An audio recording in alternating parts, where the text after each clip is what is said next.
Welcome to the weekly pivot for August 24th, 2025. So today we're going to discuss last week. We'll review it, see what we got right, what we got wrong. We'll talk about key events this week. We'll review SPX seasonality, including an interesting pattern that might be useful for us. And then we'll do our normal SPX analysis. So last week, I think we got most of it right. I did mark kind of the early week consolidation as kind of we got it right, we got it a little bit wrong. This is like nitpicking, but I think it's important for us to learn from this, right? So I'm going to do these reviews every week because I will get things really wrong. I think we've been on kind of a nice streak so far. We had a couple of things that were wrong a few weeks ago, but we've been on a good streak so far, but there will be points in time in the future where it's just going to be completely wrong. And I think it's important for us to get in the habit of reviewing our analysis. And hopefully you're doing this on your own when you're doing your journaling and when you're kind of reviewing your analysis. This is how we get better. So I'm going to keep doing this. I started this a few weeks ago. I think it's really important. I don't want to be one of those people that's like, look, I'm right all the time, right? I'm not. I get things wrong plenty. And obviously, we get paid to be right as much as we can, and then we have to balance the downside properly and manage our losses really well when we don't get things right. But it's really important for us to be objective and honest about how we're doing things. And so I'm going to set that example, hopefully it helps you and hopefully inspires you to also do the same thing for yourself. Early week, we're looking for consolidation. I was anticipating, more consolidation into kind of Wednesday. So we kind of got it right. We did get an early week consolidation on Monday. And then we did break down 64.40, 64.50 was kind of that important demand zone that we lost. And then we were expecting a move lower with some consolidation after that move lower.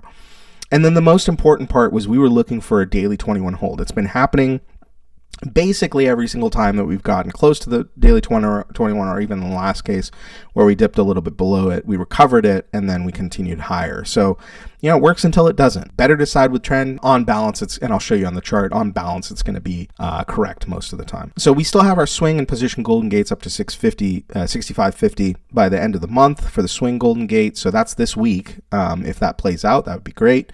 That would also close the position golden gate. And if it doesn't work out this week, then we still have it open by the end of the quarter. So I'm monitoring those things. Those are still in play. And I think that gives us a nice target going into this week for the upside. Let's talk about next week's key events. So not a ton of stuff going on. Just like the usual suspects in the beginning part of the week. I noted them here. I don't really think they're going to be high volatility events. Consumer confidence, new home sales. I'm not expecting a ton of movement on Monday and Tuesday. NVIDIA earnings is massive, very important, obviously heavy weighting in the S&Ps. We've got the earnings after hours for NVIDIA on Wednesday. And then we've got GDP revision on Thursday, which I don't think is that big of a deal. Obviously, jobless claims is a normal thing for us to look for. But if GDP is not a major change from last time, I think I don't expect it to really create much movement. Friday, we've got PCE, Chicago PMI, and Michigan inflation data. PCE, of course, is the Fed's preferred inflation metric. It'll be important to see, how does inflation continue to change on Friday. So that all eyes will be on that after the NVIDIA earnings. Let's talk about SPX seasonality. So far, we've been kind of, good. We have seen a choppy August, obviously down and now back up. And we're kind of in this bigger range if you zoom out. But, for all intents and purposes, things have been kind of normal.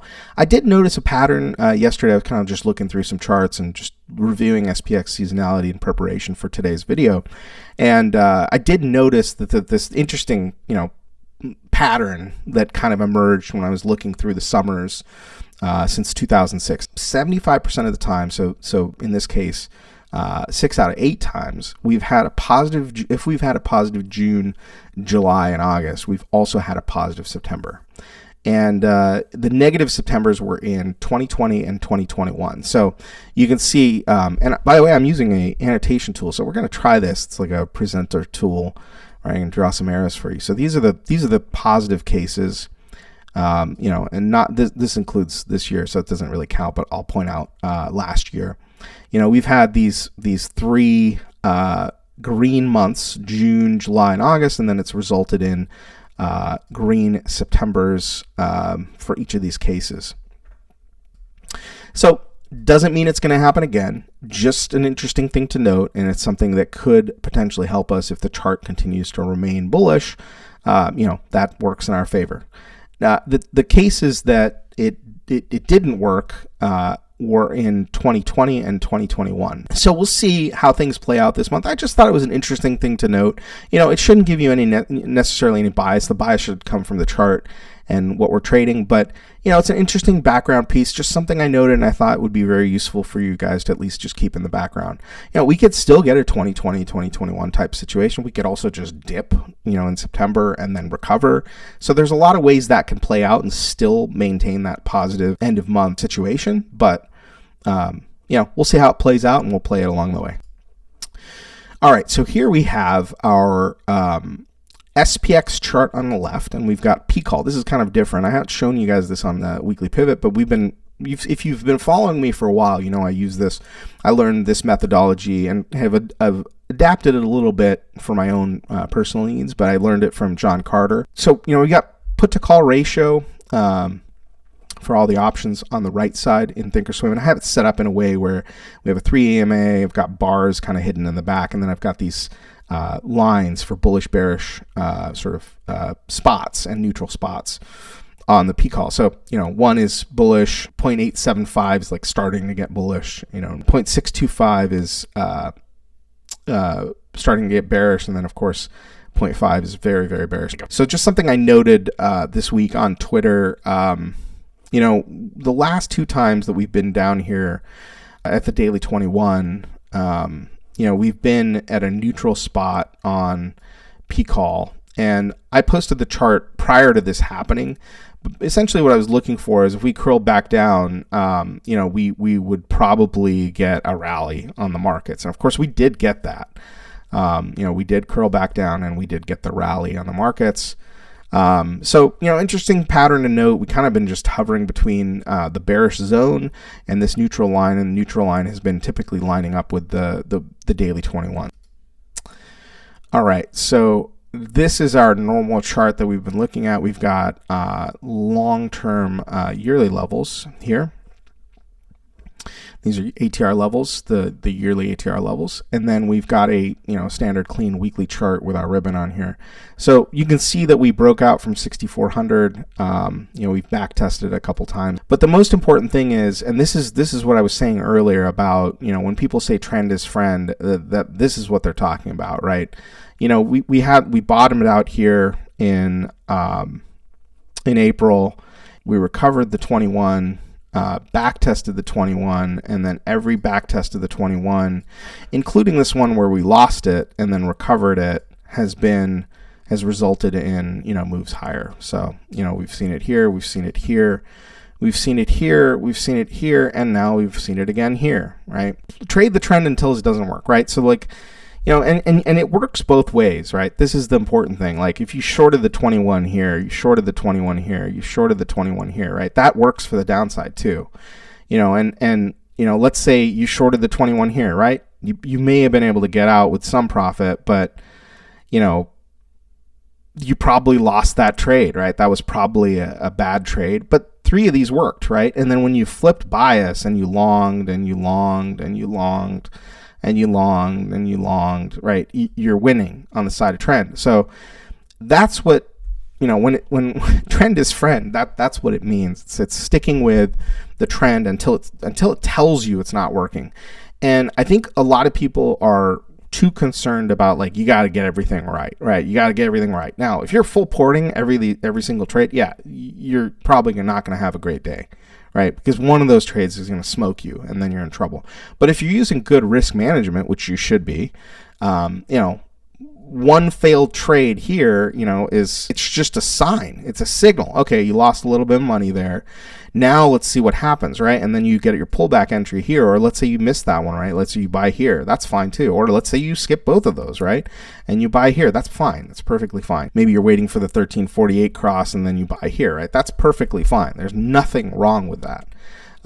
But constantly trying to fight a market, if you may have lost this one too, right? If you tried to long it when it recovered the 21. In this case, you probably wouldn't want to do that because it's a bearish 21. We've got this bear, the 8 is below the 21, so that's generally not a good idea to try to long there. But even if you tried to long that, looking for a potential IVOMI back to the pivot, the yearly pivot, right? That's fine. You would have lost that trade. You would have gone lower. Maybe you would have gotten into puts here or puts here, and then you would have been on the right side of the trade. And then of course you could have shorted that, or shorted this breakdown, and you would be on the right side of the trend again, right? And it's better to, you can try to be smart and think that this is going to be the crash that takes us all the way down here, or you can just use the tools that you have and, be smart and hopefully be right, decently, or wrong just a little bit, right? That's the way I look at it. So hopefully this is kind of, I wanted to shift from, hey, this is just analysis, to this is a really important lesson for you to learn and to really internalize. And of course we're doing this on SPX, but this works for anything, and you can really use the same concept for anything. So that's our, that's where we're at on the daily chart and the weekly chart. 6,400 important level. Keep that marked on your charts. Daily 21 continues to be important, and I think we should respect it until it doesn't, right? And then we can start to think about a different direction. And we did this also, if you guys remember, over the last couple of years. People kept talking about markets crashing, and of course we did get a crash, right? But we kept talking about this. Right, this recovery of this weekly 21. You guys remember that? In this case, it was a little shallower. It was like the 13. But even here, when we started to see signs of softening and some divergence on the weekly, we kept holding that, and then eventually we broke it. Right, eventually we broke it down. So keep it on the right side of the trade, until you see a change. Right, that's what we're looking for. All right, so hopefully these annotations are helping you guys. All right, let's take a zoomed in look at SPX. So I've got marked here, at these two arrows on the left chart and the right chart.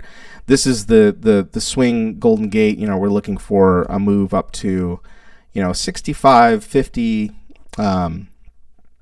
6,500 is a key level just above us, but anywhere between 6,500 and 6,550, I think is completely reasonable. Same thing here. This is the position golden gate. So these are quarterly levels. These are monthly levels. These are slightly different labels than what you have. I'm working on ATR levels 3. So if you see some slight differences between what you have and what I have, it's just because there's an upcoming release coming out this year for you guys. But these are quarterly levels, and these are monthly levels. So we're looking for 6,500 to 65, 60, I guess. By end of next week, that could be possible. There's a 64% chance of that happening. Maybe we get a little consolidation before we get to move higher. That's fine. If that doesn't end up working out this week, we still have that 65.50 level for the end of the quarter, which is end of September. So, maybe we dip back and test 64.40, but I think 64.50 probably hold. We saw 64.60 hold last week. So, a little bit of consolidation early week. NVIDIA will probably make or break it. If NVIDIA has really great earnings, shorts have to cover. That'll help push us higher. And if there's a problem with the earnings, that can definitely give us another pullback. So my expectation is higher. I think that things, should continue from a trend perspective higher. I do think we'll get an all-time high breakout again. And I am expecting us to go up to 6,500, 6,550 within the next 40 days or so. And then we'll see what happens after that. Let me go back, actually. I'm just going to go back one. So this is SPY. We'll go back in a second. So what would be interesting to me would be can we go up, 6,500, 6,600, 6,500, 6,600. Can we come back down? I wanted this prior all-time high test, which happens pretty often. Can we come back down, for a mean reversion, a weekly mean reversion, and then can we come back and push higher? That to me would be perfect, because it would give us really, really nice value buys for a bigger move into the end of the year. But I don't get to make the rules, so I don't know if that's going to happen, but that would be pretty sweet if we actually end up getting something like that.